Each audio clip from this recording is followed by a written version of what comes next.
So today is the announcement of the Samsung Galaxy Z Flip. This is a phone that I was highly anticipating, and I'm super excited to finally see what it's actually about.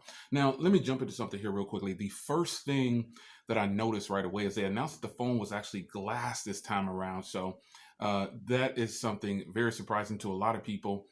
They did a flip phone with glass internally, so that makes it even more appealing. Now, the price, 1380 it's definitely on the higher side, and that's to be expected. This is what they're going to do to us off the rip. But the way I'm going to try to combat that is I'm going to try to trade in a phone or something like that, and we got some iPhones laying around or something like that. I'll try. I'll do something to get that price down at least 3, 4, 500 bucks. And they're doing the double trade in on some devices, so keep that in mind too. And I just feel like the Z Flip, for everything that they described and everything they did, with the phone and everything they talked about with it, really appealing, really exciting, even more so than the Galaxy S20 line. The Galaxy S20 line was predictable. Everyone saw leaks and everything, but when I say it was predictable, that means that we knew that they can only improve on so many things. Okay, they have an Ultra. It's just a 6.9-inch display. They have the 100 times zoom, something that no one will ever use. They'll play with it for a little bit. It's definitely a gimmick. No one can use that realistically for any kind of beneficial situations in their life, probably. Okay, I'll say this. It's not a feature that people are going to be raving over and using a lot. It's because people don't even use the telephoto lens on their phones. It's now just about. So macro lenses get more use than a telephoto lens or a high zoom lens. And I just think that's the Ultra is cool and everything, but you could probably, if you don't need all that 100 lens zoom crap, you could get the lowest priced Galaxy and be perfectly fine. It's $1,000, which is still up there, but um, they have a Ultra version that is I think 16 gigs with 512 gigs of storage. I don't know if that's going to hit their website or not, but why you need that, I have no clue. But reality is the Ultra, the S20 Plus, and the S20, predictable. They could only do so much. And they're saying, we're ushering in a new wave, the new decade for change. The only change that I saw that impacted them in a positive way was the Z Flip. That phone right there, this Tom Brown version, it looks cool. They could have at least given us a gray version instead of trying to sweep another couple $100 out of us or 300, 400 bucks out of us for the Tom Brown version. But ultimately, I just plan on getting the black version and throwing that black leather case on it if I can get that.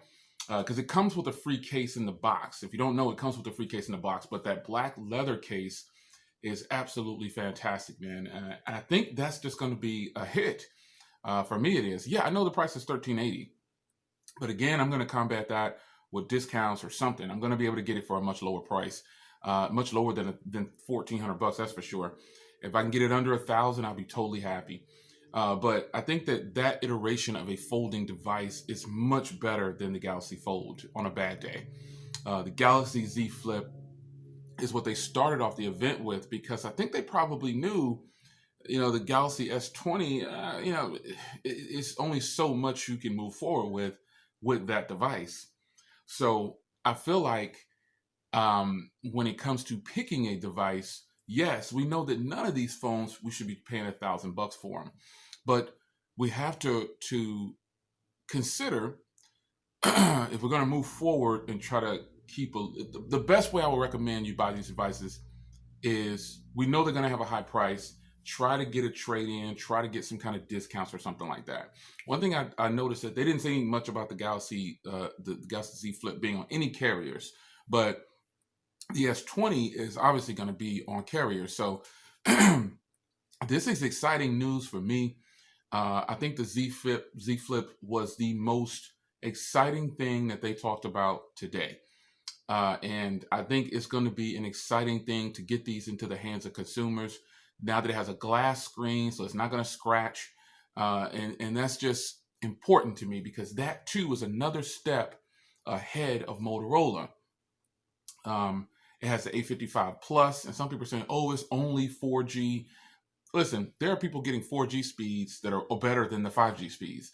5G is still in its infant stages. So I wouldn't worry about 5G.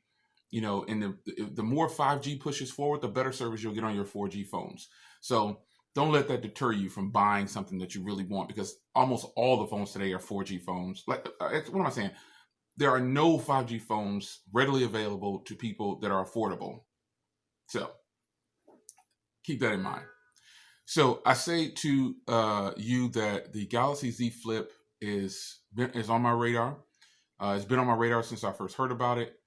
And I do plan on grabbing that. It comes out on the 14th of February. So I plan on getting that. And pretty much that'll be the highest priced Samsung phone that I buy this year, more than likely. And I normally kick in with the Note line and all those.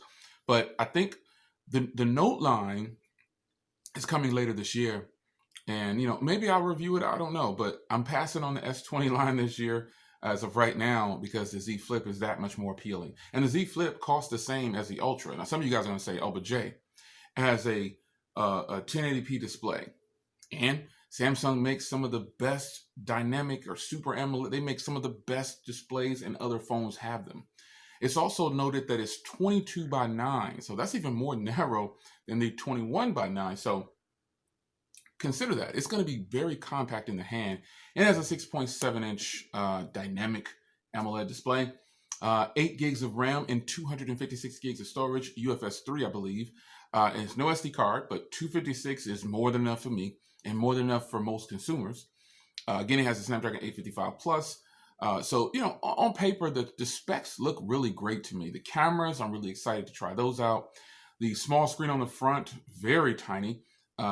It could be a plus to you, I guess, because, you know, if you just want to look at it real quick and see who's calling, that's perfectly fine too.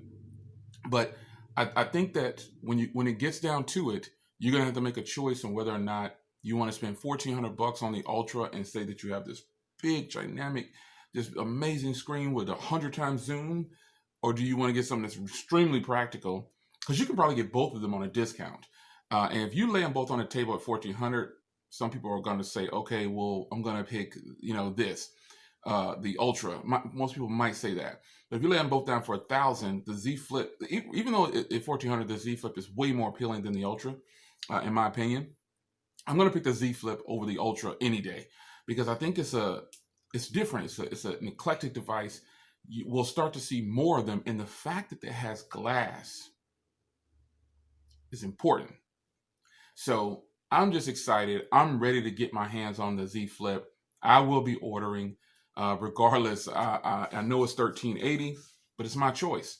I'm going over my limit by $400, but like I said, I'm going to get it for a lower price because I'm going to do some kind of trade-in. The most I can get on a trade-in, I believe, is $500 or $600. So just that, minus that, I'm going to be paying $800 for the phone, and I think that's a fantastic deal for the Ultra or the Z Flip. But the Z Flip and the Ultra side by side, for me, I'm taking the Z Flip any day. It's your man Jay. What did you like about the event? Were you excited about the Z Flip? What do you think? I'll see you in the next one. Take care.